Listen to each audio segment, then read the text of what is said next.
Okay, let's get it. On 3, 2, 1. Welcome to Dodgers Dogs. I'm Casey Porter, joined by Chase Whitwiska, as I am each and every week. Chase, welcome in. We have a busy show tonight. We're going to talk about two recent acquisitions, Alex Reyes and David Peralta, that the Dodgers just made.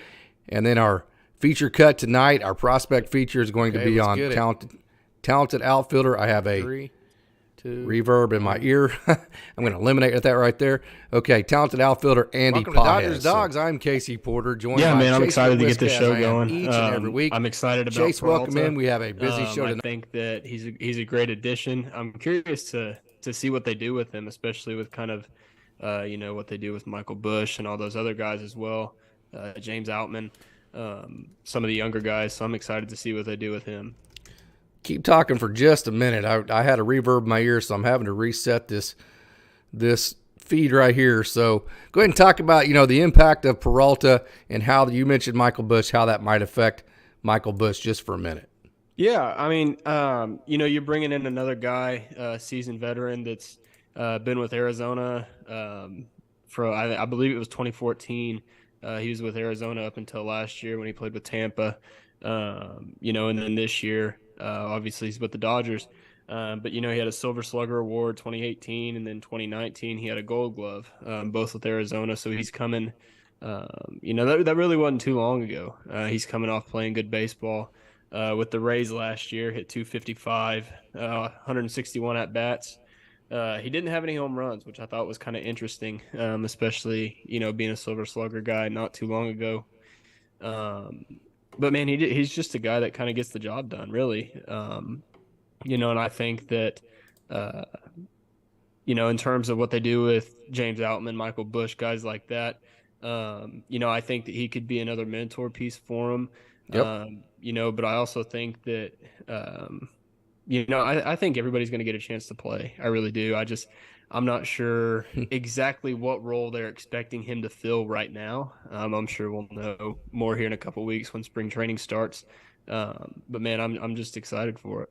Yep. You did a fantastic job there. Of course, I listened to the whole thing, and the whole thing that you said there was excellent, but it gave me a chance to get everything fixed. So, Austin, I appreciate you joining for one. I appreciate you giving me the information that there's no longer any reverb. Sal, thanks for joining tonight.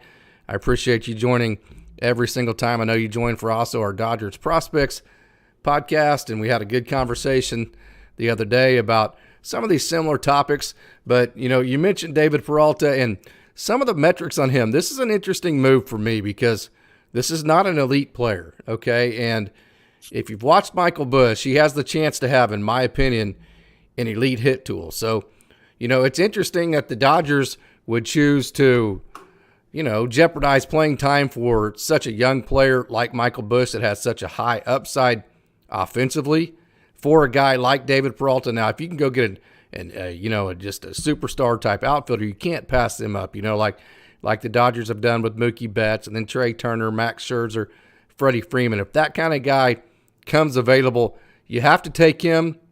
But it's interesting to me that the Dodgers would choose to go up, because here's the deal, and I talked about this with Tim Rogers the other day of Dodgers 2080. Go ahead and check his stuff out. He has fantastic prospects coverage alongside of DodgersDaily. Check out the Dodgersprospects podcast, as well as Austin and Michael both tell you.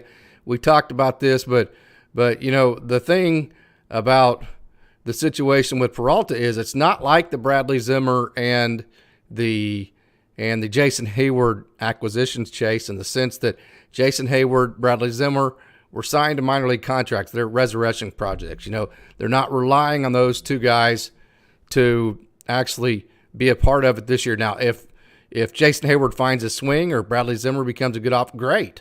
Okay, sure. That's added, great situation. But they went and got David Peralta for what, $6.6 million?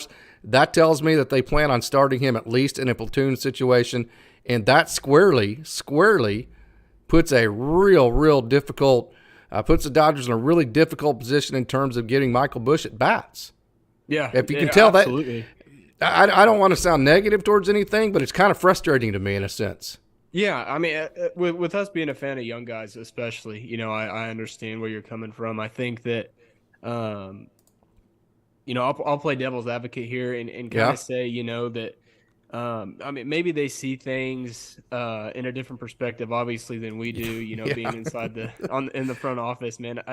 And And they're right way more than they're wrong. I don't mean to exactly, interrupt you, but I wanted to say that. Yeah. yeah, no, for sure. I mean, they know what they're doing, Yeah.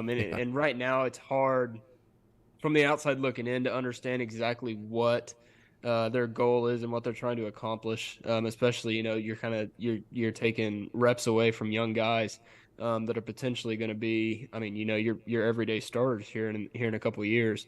Mm-hmm. Uh, but they know what they're doing. Maybe they see something in the swing. Maybe they see something in the field that they can, tweak and adjust. And maybe he turns into what he was in 2018, 2019, just a Gold Glove guy and then a Silver Slugger award too. Maybe they Yeah. see some way to resurrect that. I'm not sure. Um, Trying to think positive more than anything else. Yeah. Yeah. No, and I'm not, this isn't anything against David Peralta. He's a lifetime 281 career regular season hitter, which is fantastic. I mean, you would take that any day of the week. He has a lot of major league experience. His major league OPS is 796, but he's only been in the postseason two different times. 211 postseason averages. OPS in the postseason is 461. That's in 19 at bats over two seasons. Probably considered an average defender.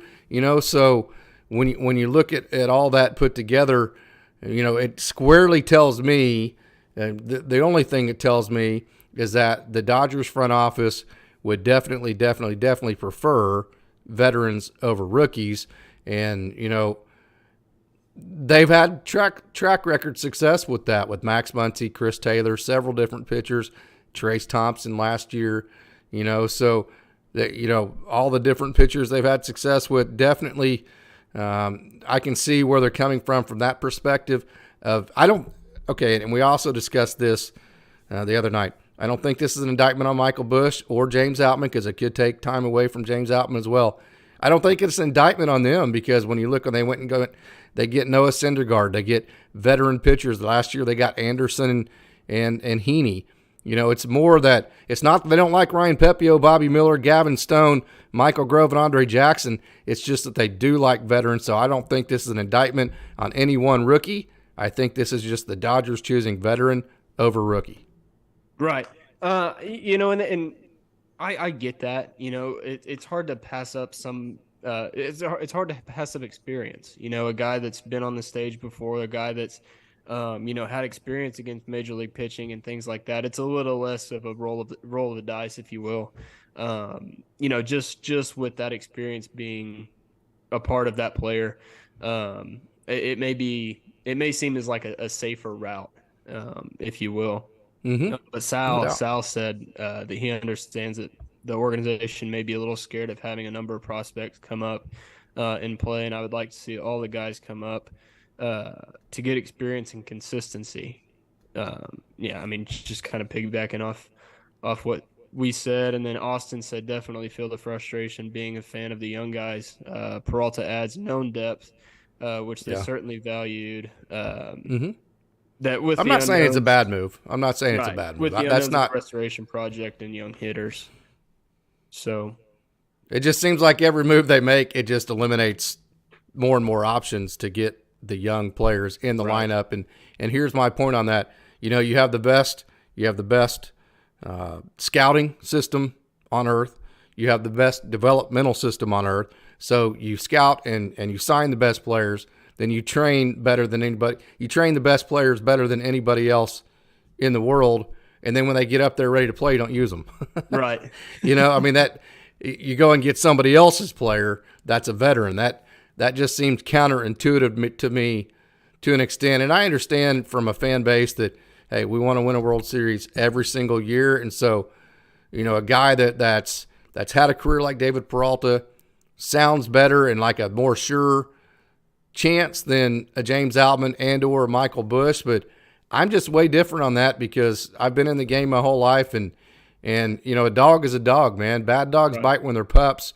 And the jumping from minor leagues to the major leagues thing, That doesn't bother me in terms of relying on that nearly as much as it does other people. And I think if you would look at statistics and the way statistical measures play out, I think you would find that there's not as big of a difference between say a guy when he's younger than a guy when he's older. Yeah, no, I get that 100%. And I was kind of always coming from a coach's perspective. I personally I would play if my old guy and my young guy are at the same level.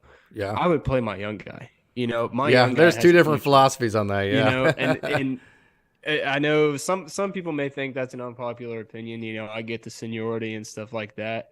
But do you want to invest in a guy? Let's say I'll use high school for an example. Do you want to invest in a sophomore that has the same level of play as a senior?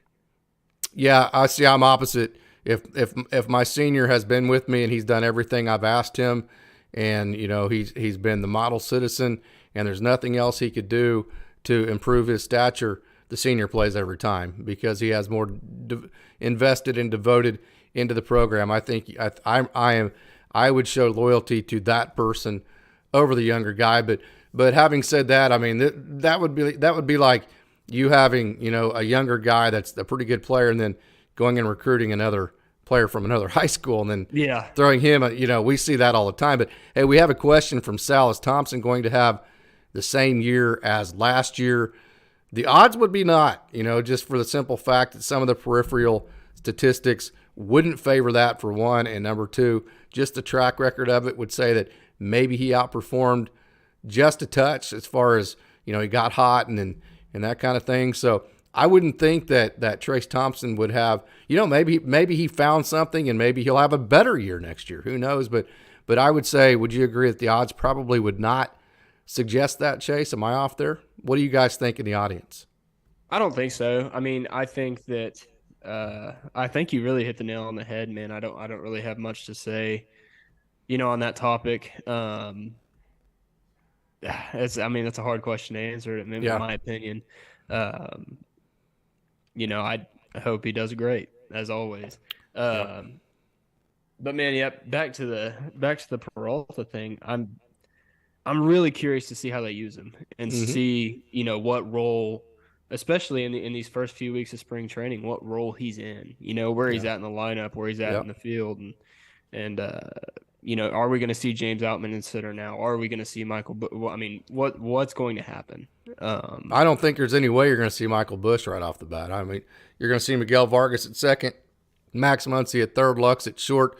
You're going to see Peralta in left, at least in a platoon. You don't go out and sign a guy for 6.6 to be depth. I don't think. I mean, I know Rojas is at $5 million, and I think but Rojas is more of the, hey, he might be depth, but then he might end up being a starter every day at any one of the defensive infield positions. So I just don't think for 6.6 at this point. Of course, the Dodgers, once the Bauer decision came down, the Dodgers were never going to stay under the luxury tax. I mean, Noah Syndergaard has $1.5 million in incentives, and if he pitches good, which the Dodgers are going to need him to do, then you're already over right there. So once the Bauer decision came down, the Dodgers were not going to stay under the luxury tax. So you go and you get a Peralta guy. I don't see any way that you don't go and get him to be if not an everyday starter, certainly a platoon guy.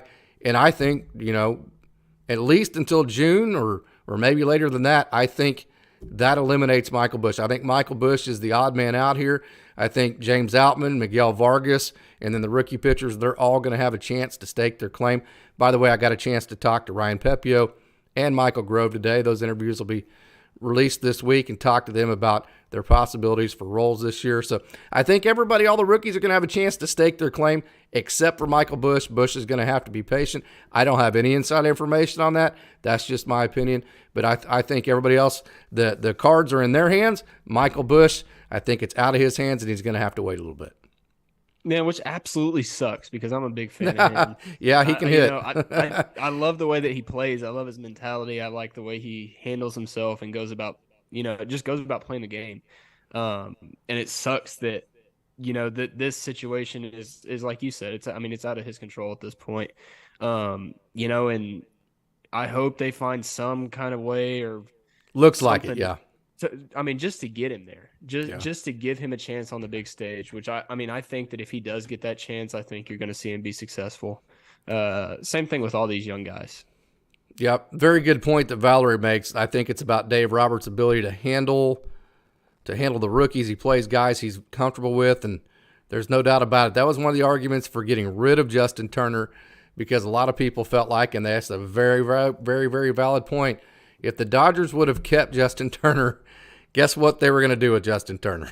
They were going to put him at third base, and they were going to play him, and then Miguel Vargas doesn't get the playing time that he needs. So that was one of the biggest arguments I heard from people that, didn't want to keep Justin Turner, was that if he's around, because Roberts feels so comfortable with playing his guys, and, that's not necessarily a negative thing to say. I mean, I think you could say that about most managers. They like to play the guys they're comfortable with, and that's a compliment to the guys they feel comfortable with, okay? So even if they're stinking it up, the joint, Bellinger, Muncy, JT, and Taylor absolutely looking bad at bats. So, that's a good point that Doc does like to play his players that he's comfortable with, and rightfully so. So, yeah, no, absolutely.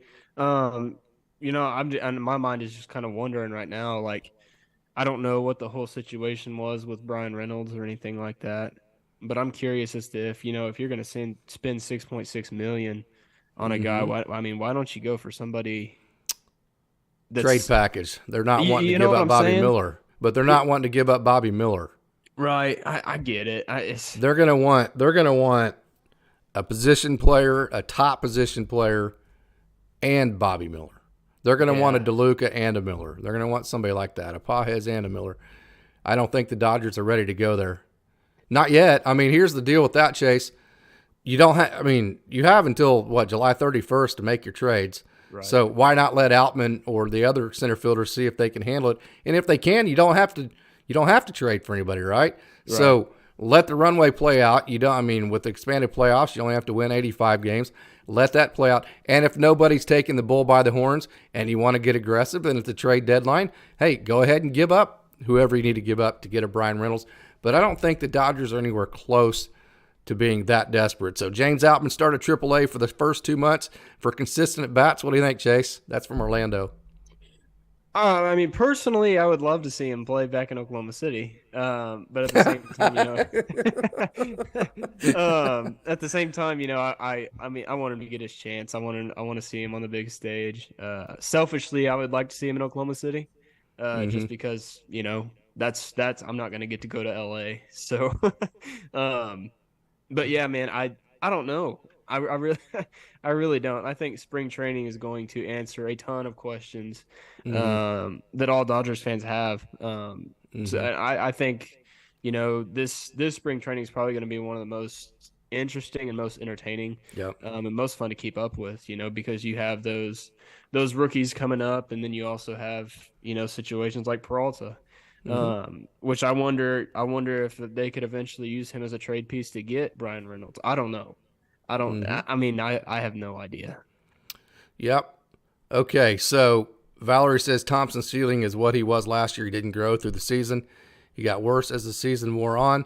Yasiel Puig's service time manipulation makes sense for Michael Busch, so you can continue to have, whenever you do start playing Michael Busch every day here in a year, maybe two, then that gives you more team control for more years. That's a great point that Yasiel Puig is making.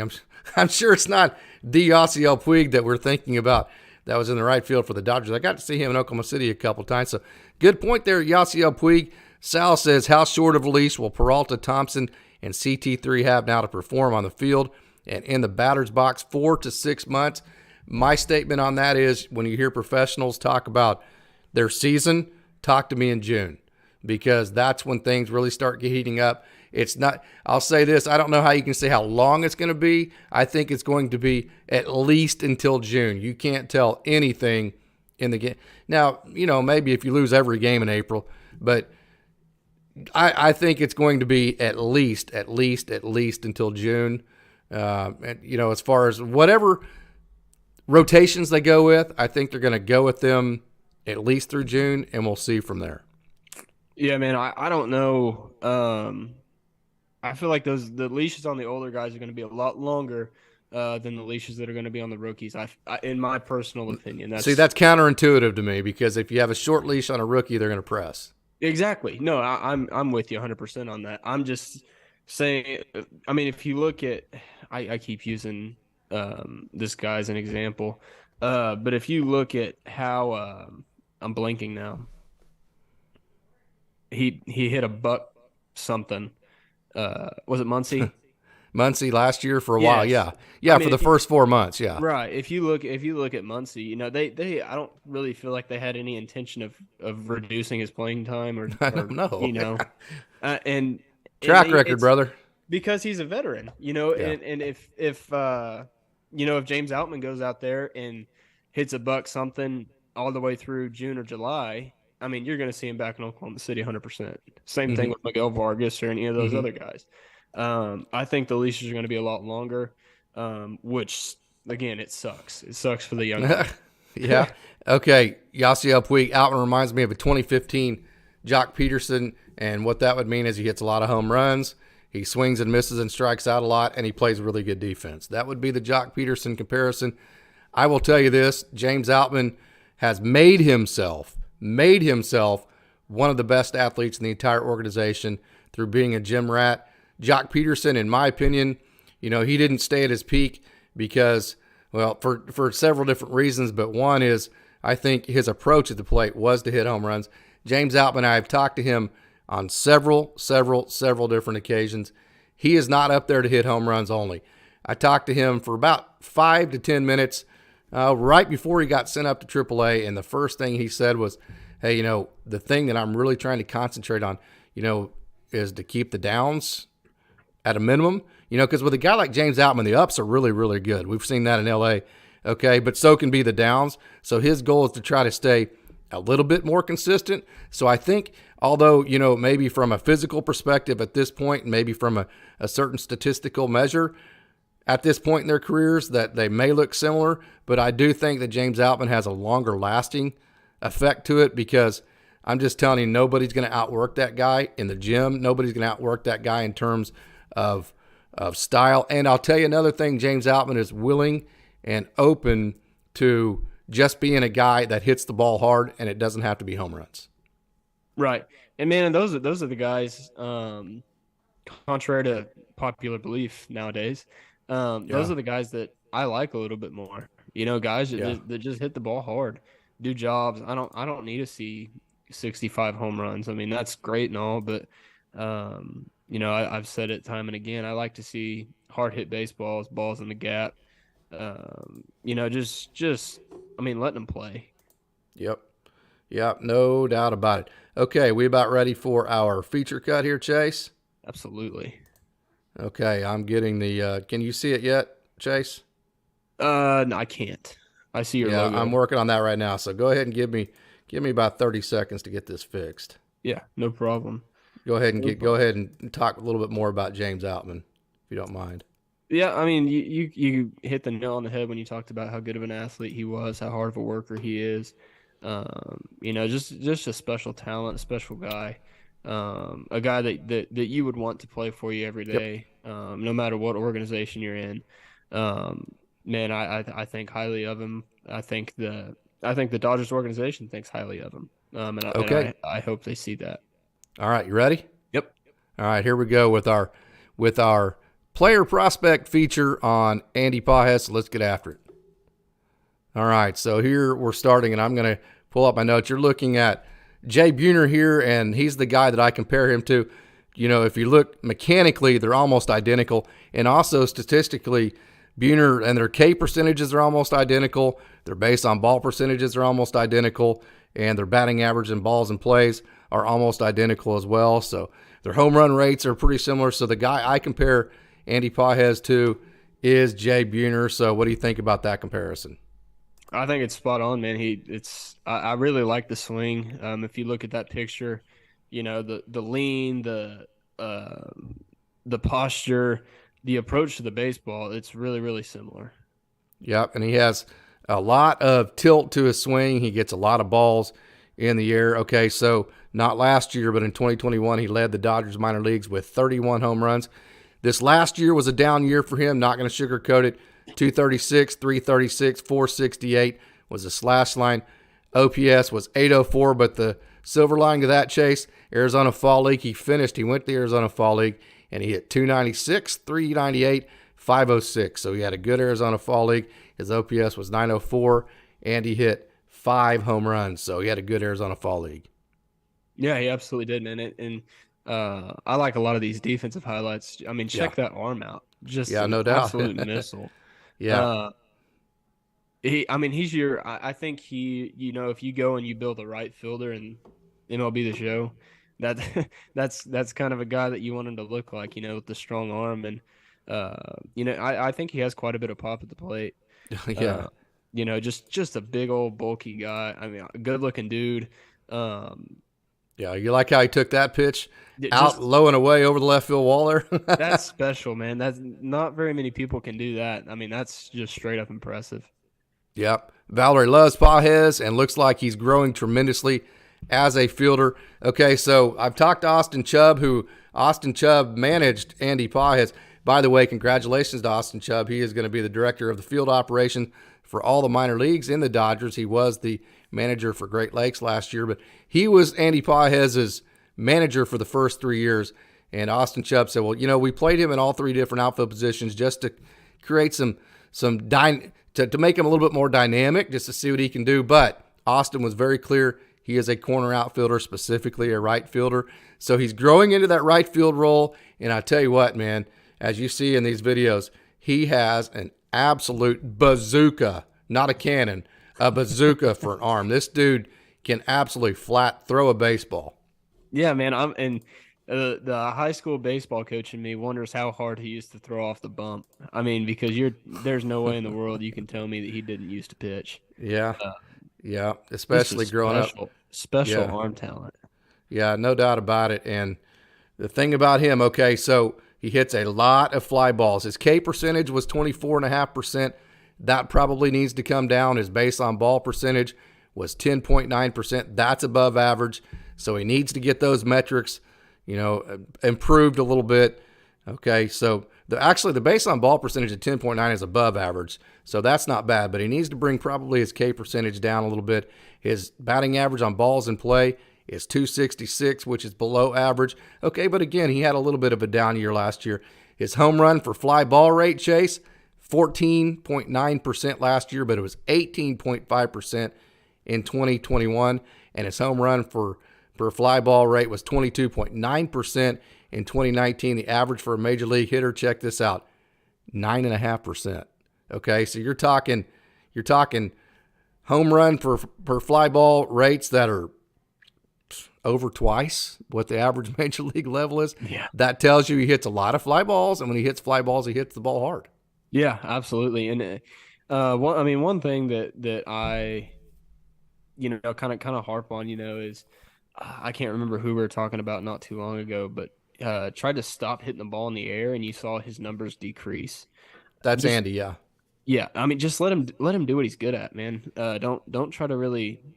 I mean, obviously there's always things to fix, but if it isn't completely broken, don't screw with it. I mean, he's been successful getting up to the level that he's at, and I'm sure you'll see him continue to improve. Good Lord, that arm is crazy. Yeah, it is. It is. Okay, so for a major league hitter, all right, 9.5% is considered above average for a home run for fly ball rate. Okay, or above average is 12.5%. Great is 15%. Excellent is 20%. And last year he was 14.9%, which would be in between above average and great. Okay, and that was considered a down year for him a little bit. He was 18.5 again in 2021 and 22.9 in 2019. So that tells you right there, this guy, even in a year where he only hit 236, it tells you that this guy, I like that play. That just, hey, I got you, bro. Even in a year where, you consider maybe a little bit down year, he still showed from a metrical perspective, he is a big time power hitter that's going to hit a lot of home runs. Yeah, and that's kind of the direction that baseball is going. So I think that a lot of people are going to like that. I'm curious to see kind of the role that he'll play this coming year. I mean, I'm sure we'll see him in OKC at some point. Obviously, you'll see him in Tulsa. Um, Man, he's a kind of a guy that really gets me going. Just because I like the way he plays defense. Yep. I like the home runs and I like the ABs, but I really like the way that he plays defense. Just Mm-hmm. kind of again another dirtbagger kind of guy. Yeah. Just with a really, I mean, I Yeah. keep saying it, just an extremely impressive arm. No doubt. No doubt. I've had a chance to talk to him too. Jesse Guffey, the Texas League Athletic Trainer of the Year, was our translator. And I can tell you this, and I also talked to Chubb about Andy Pages. Okay, he's one of those typical, international players where he has swag. He has a lot of swag. You notice when he plays, but he's humble. He knows he's good, but he doesn't flaunt it. Does that make sense to you? I mean, but he has a really cool style, but he's not arrogant. Does that make sense? So, Andy Pages, comparison to Eugenio Suarez from Yasiel Puig, I like that comparison. Maybe a Yasiel Puig type if he can build up his arm and agility. Of course, he has tremendous work ethic. He's a wonderful young man. He'll sign autographs forever. So I think, take the talent maybe and compare, but the off-the-field aspect of it, I know when Yasiel Puig came to Oklahoma City, he signed autographs for like one day or whatever and then didn't for the other days. So Yasiel Puig, what's kind of cool is that, this is for you, Chase, what's kind of cool is that the Dodgers signed Pages when they were in the $300,000 penalty after the 2015 international signings free-for-all. Yeah, I forgot about that. That's a great point. So, yeah, Pages is a big pickup, and he's a big prospect. Yeah, man, he's a big-time dude. I think that, speaking about his character, you talk about the swagger and the things like that, but it comes at, sometimes that comes as an expense. And I think with him, it's more of a benefit. He's just kind of he Great knows point. he's good. Great point. He knows that he's good, but he's not one of those guys where it's like, God, I can't stand to be around you. No. And everybody knows, kind of that guy that we're talking about. Not anybody specifically, but just there just aren't kind of any in the demeanor Dodgers system, though. I will tell you that. Yes. Hey, you want to read the next one from Austin Brubaker? Yeah, Chase? absolute cannon of an arm, big time power, single season, an all-time home run leader for Great Lakes. His power will play anywhere if he keeps his. I'm sorry. Okay, there we go. If he keeps his ISO above his K percentage, watch out. Yep. Rooting for this guy. Absolutely. Austin got a chance to see up close and personal probably about 65, 70 games of Andy Pages while he was at Great Lakes. Yeah, I mean, man, I'm sure he put on an absolute show there. Obviously I didn't see him when he was there, but I've seen some of him in Tulsa. Like I keep saying it, he's a fun guy to watch. Mm-hmm. Yep, no doubt. Of course, that year he was in Great Lakes, he led the entire minor league system for the Dodgers in home runs with 31. Now, Brandon Lewis actually led the minor league organization in home runs per at bat, but Andy Pages that year, no doubt, Austin Brubaker, big time power. I'm jealous you got to see him that year because he led all the Dodgers minor leagues in home runs in 2021. Okay, easy for me to say. Line drive percentage, 20.1%. 23.9% in 2021. The league average is right around 21%, so he's right there. Even on a year last year, we only hit 236. Again, you got to go past just the batting average nowadays. Okay, his home run per fly ball rate was better than league average. Okay, his line drive percentage was right on the major league average at 21.1%. Okay, so here's what you like, Chase. Ground ball percentage, he hits 28% ground balls, which the league average in ground balls is probably around 45%. So he hits about half the amount of ground balls that the average major league player will hit. That tells you how many fly balls he hits. Okay, so he hits 50.4% fly balls. The league average is 35%. So he hits almost twice as many ground balls as the league average, and he hits 15% more fly balls. And when he hits fly balls, okay, his fly ball for home run average is higher than the league average. That's why this dude has power. Did I make any sense with that? Did I say that correctly? Yeah, no, it makes sense, and it's interesting. That statistic is really interesting to me. Because I'm more of a ground ball line drive type of guy more than a fly ball type of guy, but he's one of the few that's able to make it work. Mm-hmm. Yeah, no doubt about it. And that's because, hey, it's not, we've had this conversation. It's not about hitting fly balls versus ground balls. It's about hitting hard contact. Hard Yes. contact gets you on base. So whatever it is the hitter does best to make the most amount of hard contact, that's what the hitter should do. There's that comparison between him and Jay Buhner. Again, I went over how I compare those two. Austin says he shows up in big moments as well, and I could not agree more with that. So I'm going to cut back over to us, and I'm going to change this camera back over to me, Chase, and we're going to get after this. We've got about 4 minutes left, okay, and we're going to have final thoughts. So, hey, we've had a good show tonight. We've had very good interaction from the crowd. We've talked a lot about David Peralta.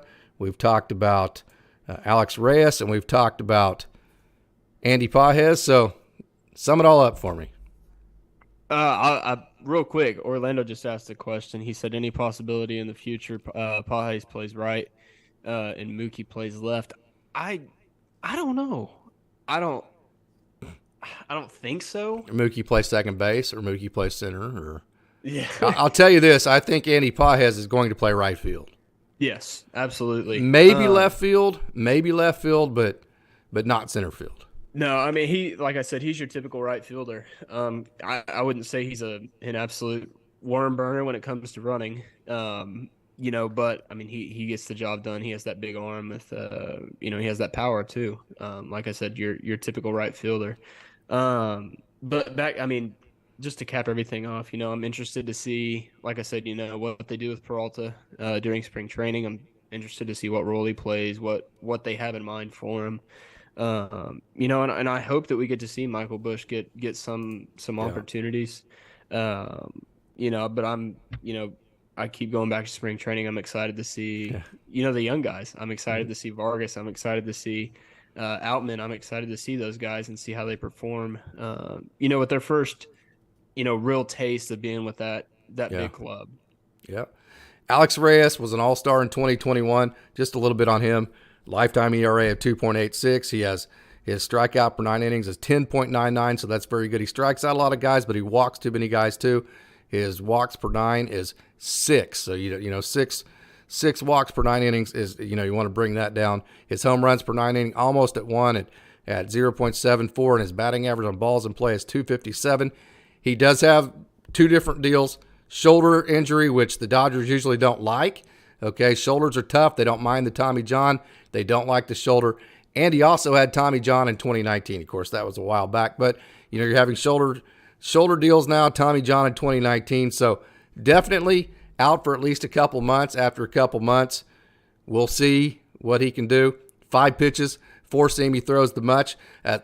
He has a 4-seam and a 2-seam that are both around the mid-90s. He has a changeup that he throws every once in a while, and then a slider. So his best secondary pitch is a slider. So he's a 4-seam, 2-seam slider guy with an occasional changeup and a curveball. But again, going to be out for a couple of months with the shoulder and the Tommy John. Got about 30 seconds.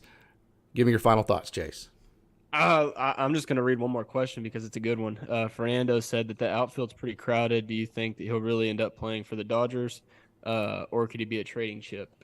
I don't really know. I think that that's a possibility, and at the end of the day, I think Casey and I can both agree that, we want what's best for the player.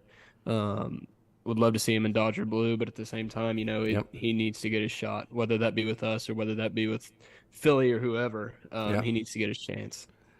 All right, that's going to do it for us tonight. Hey, fans, just a reminder, if you like this video and if you like this kind of content, go ahead and click that like button, leave a comment, tell all your friends about Dodgers Dogs so Dodgers Dogs can keep growing and Chase and I can keep providing you content like this in the future. As always, thanks for tuning in, fans, and go Dodgers.